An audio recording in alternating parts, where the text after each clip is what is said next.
Desmintiendo por partes a Martí de C de Ciencia. En Twitter puso el siguiente comentario: de los trillones de especies que existen, te tocó ser la única capaz de formularse preguntas. Una de las cosas que nunca se debe hacer, ni en ciencia ni en divulgación de la ciencia, es inventarse datos estadísticos, inventar números. Pues al inventar números, estás abiertamente desinformando.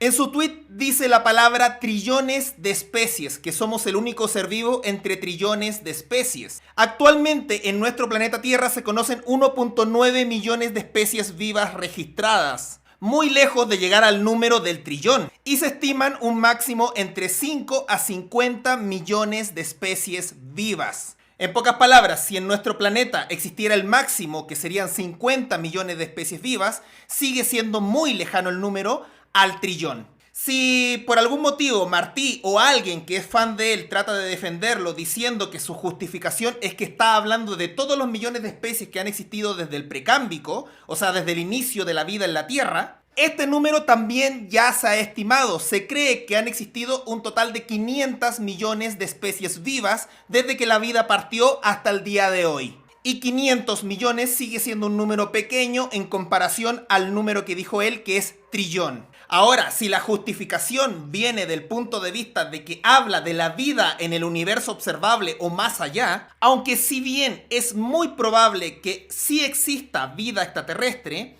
y algunas ecuaciones como el límite astrobiológico de Copérnico nos dice que solamente en nuestra galaxia podrían existir entre 33 a 200 civilizaciones extraterrestres, realmente esto no es algo comprobable, no se puede asegurar, no podemos asegurar que nuestro universo tiene trillones de especies vivas, porque hablando en términos macro, habría que definir bien lo que es vida, por lo que el número de trillones seguiría siendo errado, ya que se estaría inventando un número para un concepto que es vida extraterrestre que tampoco ha sido comprobada. Luego de esto noto un gran sesgo antropocéntrico. Pensar que somos el único animal que tiene la capacidad de hacerse preguntas. La evidencia indica que animales como los delfines no solamente se comunican, tienen un lenguaje complejo, hacen turnos para hablar entre ellos y manejan idiomas. Poblaciones de delfines que no viven juntos, cuando se encuentran no se entienden entre ellos. No hemos al día de hoy, con todo lo que sabemos en ciencia, poder descifrar el lenguaje de los delfines. Los delfines conversan y no sabemos qué conversan. Por ende, sería absurdo asumir algo para un lado o para el otro. No podemos asumir que un delfín no se hace preguntas,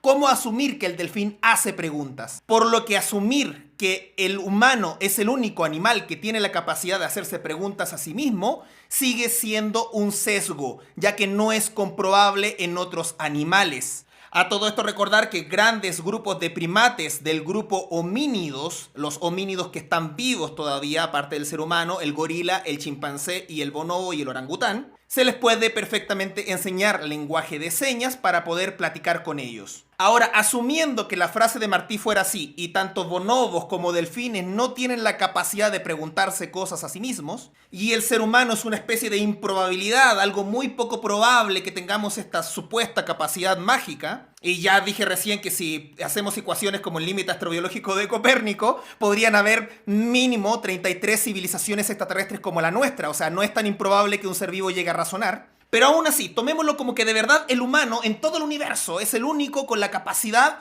de hacerse preguntas, pues los murciélagos son igual de improbables. ¿Cuál es la probabilidad de que todavía exista un mamífero con la capacidad de volar? Solamente los murciélagos.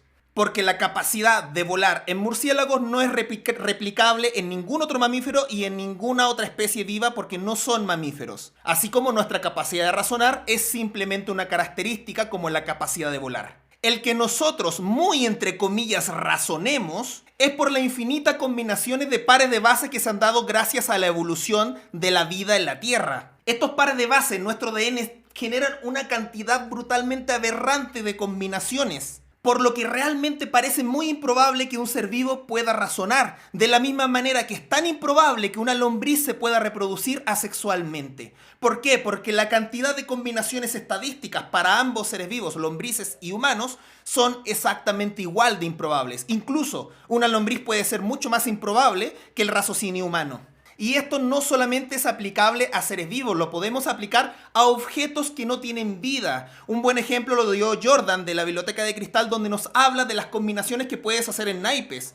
Una baraja que tú la revuelves tiene una cantidad de combinaciones tan improbables como la improbabilidad de razonar. Él deja como recomendado un libro, yo no lo he leído, voy a leerlo, que se llama El hombre anumérico. Así que sí, en un universo donde las cosas de por sí son combinaciones improbables y que todo básicamente es improbable, el hecho de que yo esté haciendo este video es improbable porque para eso tuve que nacer y para nacer tuvieron que conocerse mis padres y para que se conocieran mis padres tuvo que salir Eva mitocondrial de África y para que saliera Eva mitocondrial de África tuvimos que evolucionar de un Heidelbergensis, un pez tuvo que salir fuera del agua y la vida se tuvo que formar en el precámbrico y nuestro planeta se tuvo que formar por el disco protoplanetario de nuestro Sol y nuestro Sol se tuvo que formar por las explosiones de supernova de estrellas mucho más grandes que vienen desde el Big Bang.